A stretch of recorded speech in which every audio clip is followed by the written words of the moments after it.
This is Mitch, and welcome to the 1000houses.com podcast. I'm here with Luke Shankula, and where are you at, Luke? I'm here out of San Diego.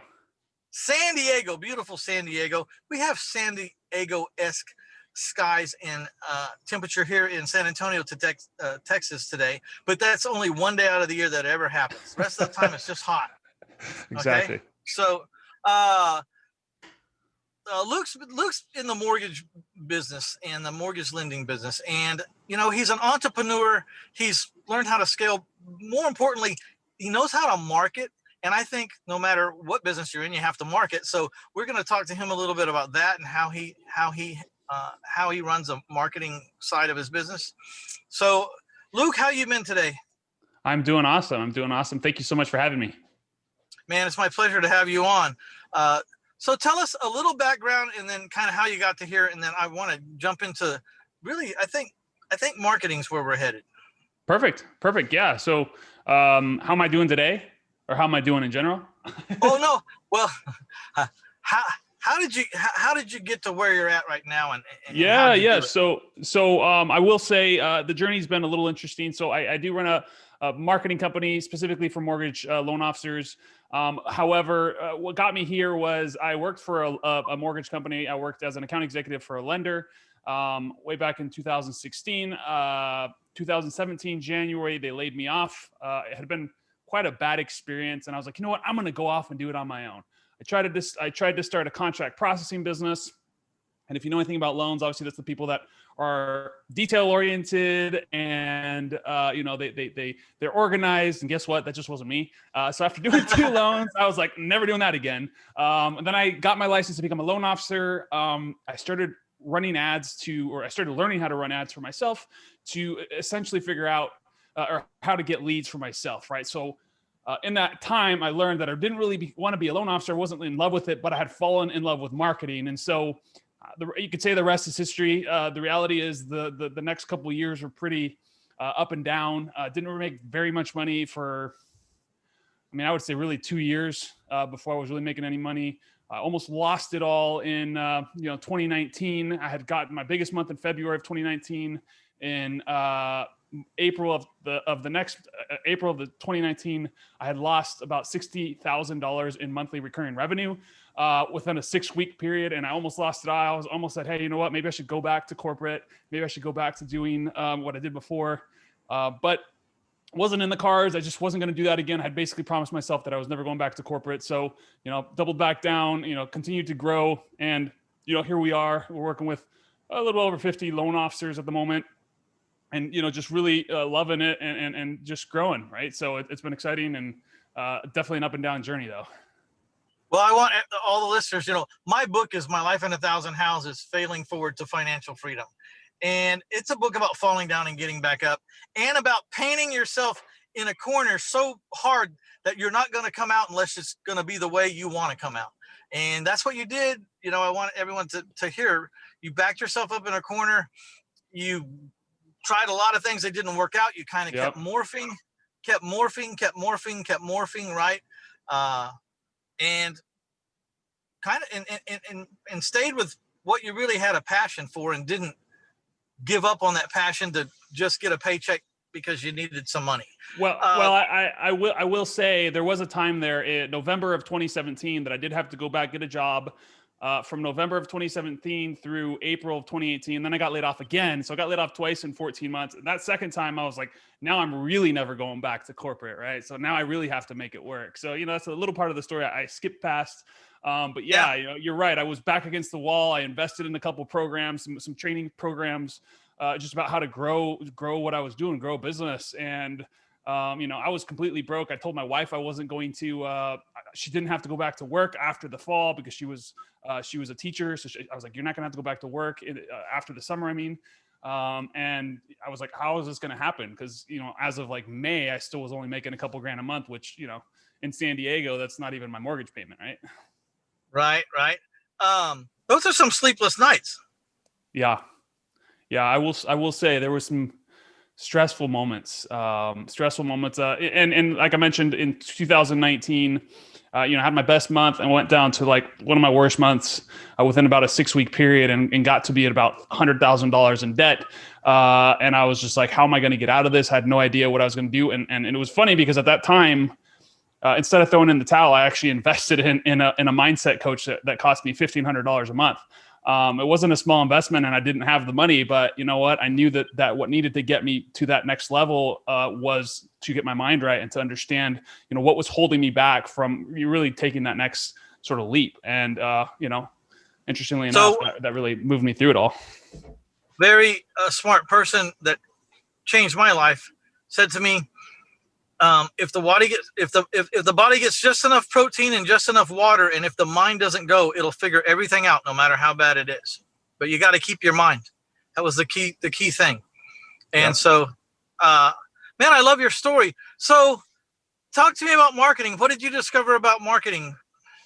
When you're sitting there trying to get leads for yourself, I guess, to be a mortgage lender, right? Am I got that right? Yeah, correct. So, towards the beginning, I was doing some stuff for myself as far as, learning marketing, right? And so when I first got started, it was like, I was like, I need to learn how to do this. Everybody was talking about Facebook ads at the time. I was listening to the podcast Entrepreneur on Fire. He was talking about that. There was an entrepreneur.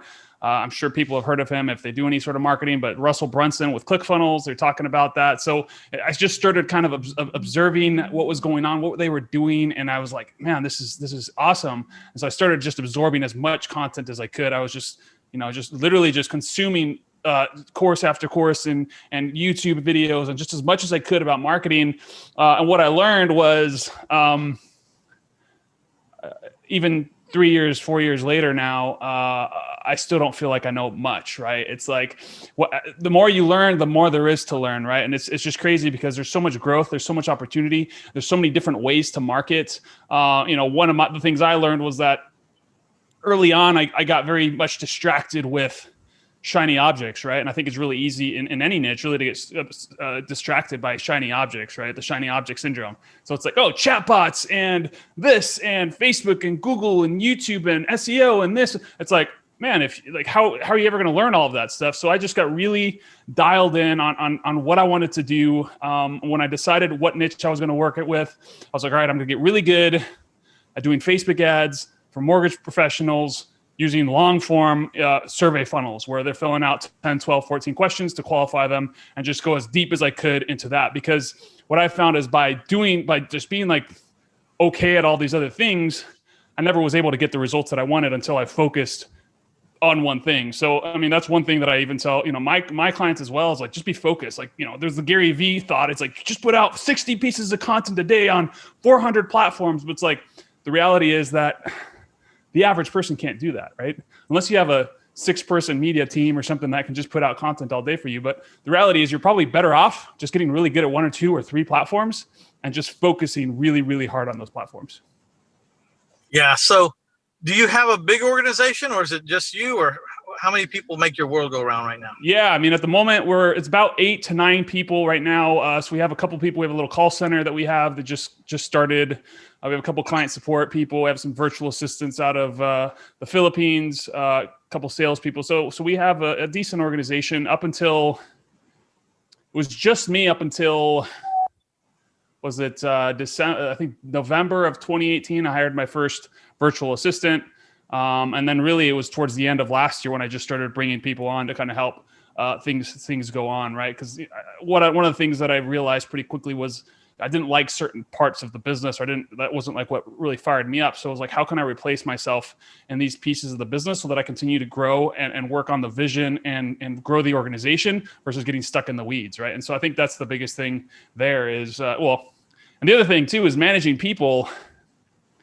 That's a whole nother skill set. And that's one skill set that 2020 has been a huge growing pain / opportunity for me. It's just learning how to manage people, learning how to get them to perform, because the reality is, as an entrepreneur, like I just feel like everybody just is going to go out and get the stuff done. But the reality is a lot of people need direction. They need exactly KPIs, exactly what they need to do. And sometimes you think you're like the bad guy by like being too clear of like, well, this is what you need to do. but some people need that, right? Some people need to be micromanaged. Some people need these things. And it's weird. It kind of blows my mind because obviously I'm just very self-motivated and I just do my own thing and figure it out. But not everybody's like that, right? And I've had to learn a lot about, leadership and stuff like that. Just bringing on a team, right? Yeah. So you specialize in marketing for mortgage lenders, right? Yep, exactly. Correct. Residential mortgage lenders. Okay. And you're using pay-per-click. Is that what it is? So we use primarily Facebook and Instagram. Currently, we're also testing some YouTube stuff. Google is another avenue that in 2021 is probably going to be added into the sort of foray of different ways that we market. One of the things we found pretty early was Facebook was the cheapest way to do it, especially at the time. It was easier. It's getting a little harder. The one thing that people make a mistake, and there's this misconception that Facebook leads are bad. The general reality is that the intent isn't always as high, or they're not usually as ready to buy right away, but there's a way to do it the correct way. One of the things I found is having long form, increasing intent by asking more questions and by qualifying people, you're able to generate a higher intent, higher quality lead via Facebook at a much lower cost than you can generally do that on Google, right? Yeah. So, I forgot to ask you this, so I don't want to put you on the spot, but sure. Sometimes we offer something free to the audience or some kind of giveaway just so they can kind of get to know you. Do you have something that we can offer the audience? Oh man. You could say yes, like it doesn't come out like next minute or anything. It takes about 3 weeks for your thing to get out there. So if you have any ideas, you can still make it or get it together or whatever. Sure. Yeah. At the moment, no, but yeah, maybe we'll throw something together and I don't know, you can put it in the show notes or something like that, right? No, I'll put it in the show notes. People go to 1000houses.com/Luke, Luke, and then there'll be contact information over there. I mean, if you're a mortgage lender and you're struggling with lead generation, maybe you ought to just give them a call, have a consult, or to find out what it's about, because sure. I don't think it can hurt anybody. And then maybe you connect, and maybe Luke can help you, and you can get to where you're going faster, so that's the whole point. I've hired a lot of coaches in my life. I still have coaches. I like to hire specialists. There are all kinds of coaches out there, and we need different ones at different times. So I try to have usually a different coach about every 6 months for something, because you really need to immerse yourself in it too. So you don't want to cut yourself too short. Absolutely. But I don't think you'll ever get enough FaceTime with someone who understands marketing. I don't think you can get too much FaceTime for that, because one, it's always changing, Right. So, yeah, I agree. Marketing, and one thing that I tell people, if they're struggling to find a job, even if they're just, if they're just a normal sort of citizen that doesn't want to be an entrepreneur, it's like the one thing that is always going to be in need is marketing and sales. So if you can get good at marketing, sales, or both, you're always going to have opportunities and you're always going to have jobs, because the reality is organizations can't grow without those two things. And so if you can get good at some aspect of copywriting or marketing or, running Facebook ads or whatever that looks like, organizations are always looking for people that are on the cutting edge of that stuff. And also obviously sales, right? Sales is huge as well. And if you can learn both of those, sort of skills per se, you're always going to have opportunities. Yeah, I noticed that, my dad was a professional salesperson, always commission only. He didn't want a paycheck because he didn't want a ceiling on what he could make, or, he wanted a very high ceiling. Right. Anyways. So, sales is about as close to a entrepreneurial job as you can get if it's straight commission. And, and some of the most successful people in the world launched themselves from very lucrative sales jobs that they got very good at. So, yep, absolutely. Well, anything you want to talk or say to the listeners out there who are struggling with marketing? Yeah, I mean, so I'll say a couple different things, right? The first thing is, if you are even an investor that's looking to generate leads online on Facebook, one of the things that people don't do that I find a lot of times is I find that using survey funnels, right, like using increasing intent by asking more questions is a much better way to generate leads on Facebook, especially because what we're doing with Facebook is it's interruption marketing, right? Versus Google, which is more like you're essentially siphoning the demand somewhere, whereas we're actually creating demand on Facebook, right? We're actually finding an audience that may have a need for something like that. So using something like that is huge for increasing intent and increasing the quality of the leads. But to be honest, the marketing, the front end of marketing is important, but the reality is if you don't have a system for converting the leads into closed deals, doesn't matter how much money you spend on marketing, it doesn't matter, right? Because and that's one of the things we teach with our stuff is we actually have a full coaching program, training, stuff like that for our loan officers, because a lot of times people think that by buying more leads, they're going to miraculously close more deals. And the reality is if you put more leads into a broken system, you're going to get just that, broken results, right? And so it's hugely important that you have your sales process dialed in. What's your follow-up process? Do you have automations in place? Who's responsible for calling the leads, the opportunities? Are you picking up the phone? How quickly are you picking up the phone? What are you saying on the phone calls? All of these things matter, right? This is probably the most important part of the customer journey. Is the reality is people online, they don't know who you are, and they're looking for opportunities. They're looking for reasons to not buy. And so if you don't have it dialed in at any point in this funnel, let's call it a funnel, in any part of this customer journey, if you mess up in any of these pieces and they get red flags that go up because you're not dialed in, they're going to just go away, even though they could have been a closable deal. So I think that's the biggest part here, especially if you're coming from, getting most of your deals from referrals and trying to go into buying leads. A lot of times there's this negative stigma about leads. Oh, leads are bad, whatever, regardless if you buy them or if you're generating your own. The reality is most of the time, it just comes down to the follow-up process and who the end user is. That's like 90% of the business, right? Like 90% of what we do is trying to teach our loan officers how to follow up with them quickly, do the work. Like, don't just try to sell people over text message, things like that. People are trying to do things that just aren't natural, right? And they just don't understand because they're not able to perceive a conversation. It's like, well, text message based conversations, you're just going to have short conversations back and forth. You're not trying to sell them via text. You're trying to get them onto a phone call, right? And then on the phone call, you're trying to, what are you trying to do? What's that next step that you're looking to accomplish? Are you looking to see the house? Are you looking to, as a loan officer, obviously take an application over the phone, but as an investor, you're probably looking to go see, get some information about the house, whether it's worth for you to go out and see the house. Setting an appointment to do that. Obviously, I think for investors, if you do get someone that's interested, it's kind of nice because you can get their address and you can show up. It's kind of hard for them to flake on you when you have their address, right? So yeah. So you guys, I want you to go to 1000houses.com/Luke, Luke, and check it out. If you're a residential mortgage loan officer and you're ready to ramp up, or you would like to get a new injection into your lead generation system, maybe you should check out Luke and see what he's got to offer. I hear that there's going to be a giveaway somewhere in the show notes over there. Yeah. So I'm sure it'll be interesting. Don't kill yourself, Luke, but I'm sure there's something that you have a value that would be interesting to people out there. Yeah, absolutely. I would like to thank you for taking the time to come on, Luke. Yeah, and thank you so much, Mitch, for having me. It's been awesome, and you have a great show here.